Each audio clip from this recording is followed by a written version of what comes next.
Alors, ce soir, on parle de la différence entre la liberté financière et la sécurité financière.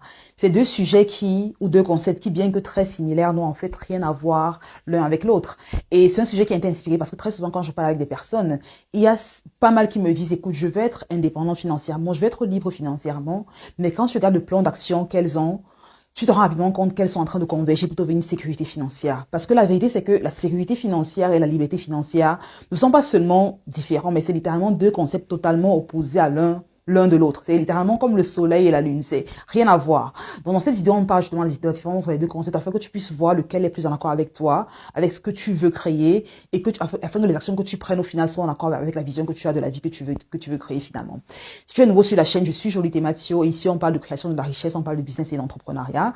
Si tu es un abonné fidèle, welcome back. La fidélité m'honore. Et donc on parle là justement de comment différencier la sécurité financière et la liberté financière. Et il y a une citation que j'adore sur le sujet, une citation de Robert Allen qui dit que dans la vie, il y a deux options en fait. On a deux choix. Il y a deux portes. Il y a une porte qui s'appelle la porte de la sécurité et on a une autre porte qui s'appelle la porte de la liberté. Donc, S là veut dire sécurité, L ici veut dire liberté. D'accord? Et là, ce sont des portes. Là, on a littéralement les poignées de la porte. Et Robert Allen dit justement que si tu prends le chemin de la sécurité, d'accord, tu n'as ni la sécurité ni la liberté. Si tu prends le chemin de la liberté, alors tu as la liberté et la sécurité. Et la raison pour laquelle je choisis la sécurité ne t'apporte aucune liberté et pas même de stabilité financière, c'est parce qu'ici, la sécurité que tu as, en fait, elle est factice, elle est complètement fragile. Ça veut dire quoi? Ça veut dire ici, on a une sécurité qui n'est pas réelle. On se dit très souvent, un cas basique, c'est de dire que je vais avoir un travail, un boulot, et c'est la sécurité financière que j'aurai. Le problème avec le travail, un boulot, c'est que la sécurité que tu as dépend en fait de l'employeur que tu as. Ça dépend de la capacité que ton employeur a à bien gérer l'entreprise. Ça dépend de la capacité que tu as à garder des rapports solides et amicaux avec l'employeur que tu as. Et d'autres facteurs que tu ne gères absolument pas.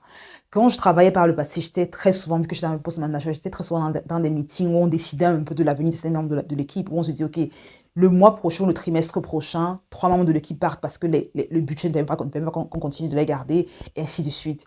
Et donc, ici, durant ces réunions, je pensais très souvent à ces personnes-là qui se lèvent tous les matins pour aller au boulot, pour travailler très dur, et qui voient leur avenir littéralement déterminé durant une réunion mensuelle ou trimestrielle entre les membres de l'entreprise qui se disent, OK, cette poche de dépenses n'en vaut plus la peine, on la retire le mois prochain. Et le problème avec la sécurité, justement, c'est le fait que non seulement le revenu qu'on a, vu qu'ici on parle de finances, le revenu qu'on génère tous les mois ne dépend pas forcément de nous, mais on est également au proie de l'économie économique de son employeur, et ainsi de suite.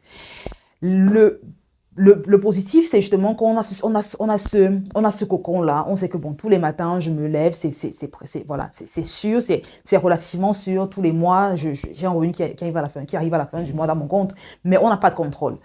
Tandis que lorsqu'on est libre financièrement, lorsqu'on s'en va vers la liberté financière, lorsque c'est l'objectif ici, on est conscient que on aura en fait les résultats qu'on aura dépendra de la force de frappe qu'on aura, dépendra des efforts qu'on fournira au quotidien. Ça veut dire ici, lorsqu'on décide d'aller dans ce qu'on sait que je termine ma destinée, les actions que je prends au quotidien vont me rapprocher à grands pas vers la destinée que je vais avoir.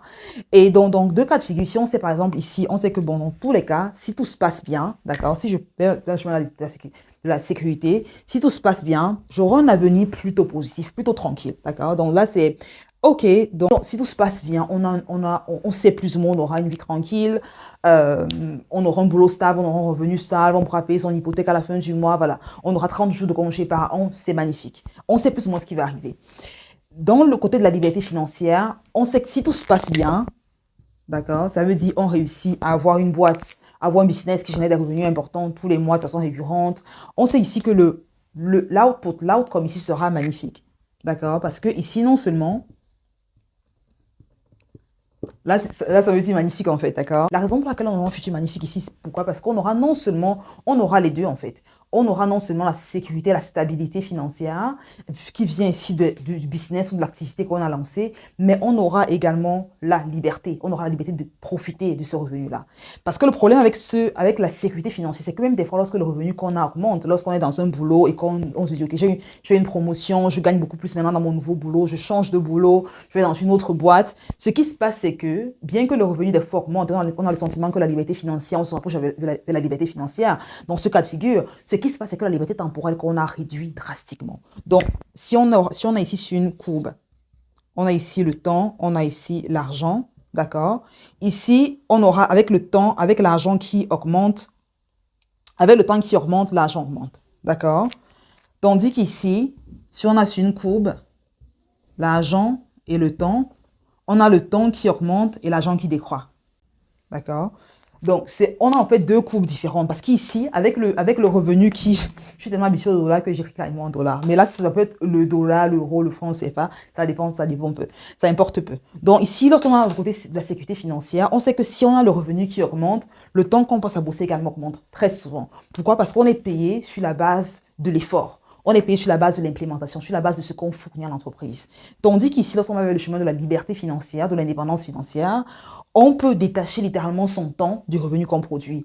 Au départ, forcément, on investit beaucoup de temps. On a très peu de revenus qui se manifestent. Mais au fur et à mesure qu'on crée, on met sur pied un business solide, une fondation solide, on va voir rapidement que le temps, on investit moins en temps, mais le revenu qu'on a quand même augmente de façon importante. Et c'est la raison pour laquelle quand qu'on décide de choisir entre la sécurité financière et la liberté financière, c'est important de se poser les bonnes questions. Ça veut dire pas seulement quelle est ma vision présentement sur le court terme, mais également quelle est ma vision sur le long terme. Très peu de personnes, lorsqu'ils pensent aux deux schémas, voient uniquement ce précis. Et très souvent, pourquoi? Parce que quand on commence le chemin de la liberté financière, comme je disais en tantôt, c'est une question de coût d'opportunité, d'accord? Très souvent, lorsqu'on va vers le chemin de la liberté financière, ce qui se passe, c'est que pendant les premières semaines, les premiers mois, rien ne se passe. On passe beaucoup de temps à bosser et on est dans cette zone-ci. C'est un peu comme la vallée de la mort, d'accord? C'est la zone où on passe énormément de temps à bosser, on teste plein de choses, on acquiert des compétences, on demande, on essaie de les monétiser, la famille ne comprend pas forcément ce qu'on fait, on est remis en question et rien ne se passe. Le revenu qu'on a diminue. Tandis que de ce côté, lorsqu'on a la sécurité financière, d'accord, au départ, on sait que le temps, plus on met du temps à travailler, et plus le revenu augmente, d'accord? Ce qui veut dire on a une gratification immédiate, d'accord? On sait que, ok, je vais trouver un boulot, je travaille 30 jours après, j'ai mon premier salaire. Ici, c'est différent. Et c'est la raison pour laquelle très peu de personnes qui veulent aller vers la liberté financière ont du mal à passer ce cap. Parce que cette zone que j'appelle la vallée de la mort, c'est la zone en fait la plus difficile à franchir. C'est la zone où rien ne se passe, mais il faut continuer à bosser. C'est la zone où tous ceux qui sont autour de nous remettent en question ce qu'on fait parce qu'on ne comprend pas pourquoi le chemin classique, on ne veut pas le suivre. Et c'est la raison pour laquelle, lorsqu'on est sûr de ce qu'on veut créer, c'est important de comprendre ce vers quoi on part et de comprendre que cette étape, en fait, cette étape est normale. Et lorsqu'on a la vision claire de ce qu'on veut créer, lorsqu'on se dit, ok, je veux créer une vie, je veux créer un style de vie qui dépend de moi uniquement et pas de quelqu'un d'autre, on est prêt à payer le prix. Je sais que pour moi, ça a été le cas. Pour moi, ça a été le cas parce que pendant très longtemps, je me suis dit, ok, je vais suivre ce schéma, je vais passer par la sécurité financière pour être libre financièrement. Mais je me suis rendu compte que c'était une grosse arnaque parce que le système, en fait, dans lequel on vit, nous a formaté à aller vers la sécurité financière. C'est pas en fait de notre faute. C'est juste que du berceau au tombeau, littéralement, on nous martèle. Trouve un travail stable, paye tes cotisations mensuelles, travaille jusqu'à la retraite. Tu as 32 jours de congé par an. C'est vraiment le schéma classique qu'on nous martèle. La société, la télévision, les amis, les proches, les tantes, les oncles. Et du coup, on est figé dans ce schéma-ci. Aussi figé que des fois, il faut un gros événement. Très souvent, un gros événement négatif pour qu'on se réveille. Et des fois, on se réveille à 40 ans, à 50 ans, à 60 ans, on se dit, ok, mon Dieu, je suis dans ce schéma depuis beaucoup trop longtemps. Je suis très peu épanouie. J'ai très peu de liberté au final. Le revenu que je génère est à peine suffisant pour permettre d'investir, de faire les choses que je veux vraiment avec ce que j'aime. Qu'est-ce que je fais? À ce moment, on se dit, ok, il faut que j'aille vers la liberté financière, il faut que je trouve un truc à côté, il faut que j'essaie de trouver des sources de revenus différentes. Et c'est la raison pour laquelle je t'invite, toi qui regardes ces vidéos en présentement, de te poser les bonnes questions, être prêt à payer le prix.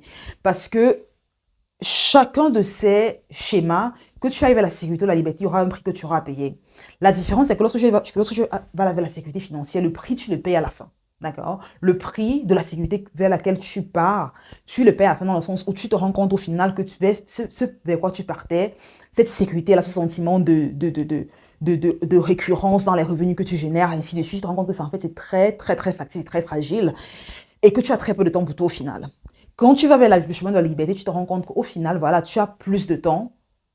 Tu as plus de temps dans le futur, mais le moment actuel, il faut que tu sacrifies pas mal de choses, en fait, pour y arriver. Et donc, pour moi, le déclic s'est passé il y a quelques années quand je me suis rendu compte que, étant dans ce schéma-ci, je me suis rendu compte que j'avais un besoin d'être libre financièrement. Libre, avoir une liberté temporelle, une liberté financière également. Et à ce moment, je me suis dit, écoute, ce que je vais faire, c'est que je vais changer de boulot, demander une augmentation de salaire, avoir un poste mieux payé, et ainsi de suite, ce qui a marché. Mais ce que je me suis rendu compte rapidement, c'est que le temps que j'avais, en fait, allait crescendo avec mon salaire. Et je me suis rendu compte que bien que je gagnais plus d'argent, le temps que j'avais, en fait, pour passer avec ce que j'aimais, ma personne même, était relativement réduit. Et je me suis dit, c'est pas possible que j'ai un schéma comme ça où il faut absolument que je travaille plus pour gagner plus. Il faut que je trouve un moyen de dissocier le revenu que je gagne du temps que je passe à bosser. Et c'est à ce moment que j'ai décidé de transitionner du schéma de sécurité pour le schéma de la liberté. Et ici, forcément, il y a une zone de transit qui est nécessaire parce que forcément, on change d'un paradigme à un autre. Il y a des croyances qu'on doit adopter, il y a des compétences qu'on doit adopter, il y a des traits de caractère qu'on doit développer afin de passer véritablement à ce schéma-ci. Mais lorsque c'est fait, le tout, on voit son revenu qui grandit sans que forcément on a travaillé plus dur. Et la beauté, c'est quand on y voit, on a justement ces économies qui se gagnent, où on a ce qu'on appelle une économie d'échelle, où on a littéralement le temps qui diminue, le revenu qui augmente de façon drastique quand même, parce qu'on a sur pied des systèmes, des processus, des compétences, des caractères, des traits, des croyances qui font de nous quelqu'un d'imparable. Donc je te conseille fortement, sur quelqu'un qui décide, qui est en train de tergiverser, te demande est-ce que ça me convient d'aller vers un schéma de sécurité ou de liberté? Demande-toi fondamentalement à quoi est-ce que j'aimerais que mon futur ressemble. Pour moi, l'idée c'était, s'il fallait que quelque chose m'arrive, s'il fallait qu'un événement affecte mon revenu, j'aimerais que cet événement-là soit causé par moi. Je n'aimerais pas que mon revenu soit déterminé par un boss, par un événement par des personnes que je ne contrôle absolument pas. Parce que très souvent, j'ai fait part des réunions où on disait littéralement du devenir des employés de la firme. Et franchement, la façon à laquelle c'est fait, c'est souvent déplorable. Et donc, je t'invite fortement à te poser les bonnes questions, à choisir le chemin qui est valable pour toi. Encore une fois de plus, il n'y a pas de chemin juste ou de chemin faux. Ça dépend de ce qui te convient le plus, ton style de vie, tes valeurs, ta vision. Voilà. Donc, voilà le but de la vidéo. J'espère que tu auras eu de la valeur. Mais si tu as regardé la vidéo jusqu'à la fin, si ça a été le cas, je suis de laisser un gros pouce up. Abonne-toi si ce n'est pas encore le cas. Regarde cette vidéo dans laquelle je parle avec toi différentes façons de générer plus de revenus en ligne.